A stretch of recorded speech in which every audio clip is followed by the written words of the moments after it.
நான் வடகேசன். இப்போ என்னென்னா, நம்ம மாதம்பட்டி ரங்கராஜை பற்றி ரொம்ப பேசினாங்க, நம்ம ஜாய் ஹிஸ்ட்ரியில் ரொம்ப பேசினாங்க. அது நான் சொல்லலை. அதுக்கப்புறம் நடுவில் ஒரு விஷயம் வந்துச்சு. ஜாய் ஹிஸ்ட்ரியிலாவும் முதல் திருமணத்துலேருந்து விவாகரத்தை வாங்காமல் ரெண்டாவது இந்த மாதம்பட்டி ரங்கராஜ் கல்யாணம் பண்ணிக்கிட்டான ஒரு இஷ்யூ கிரியேட் ஆச்சு.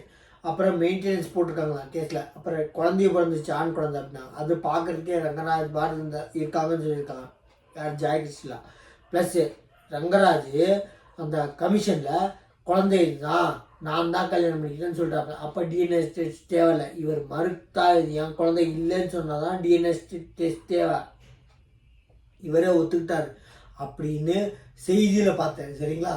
ஊடகங்களில் பார்த்தேன். இவர் ஒத்துக்கிட்டதுனால டிஎன்ஏ டெஸ்ட் தேவையில்லை, அது ஏன் குழந்தை தான், அந்த குழந்தை இதுதான் அப்படின்ற ஒத்துக்கிட்டதுனால டிஎன்ஏ டெஸ்ட் தேவையில்லை.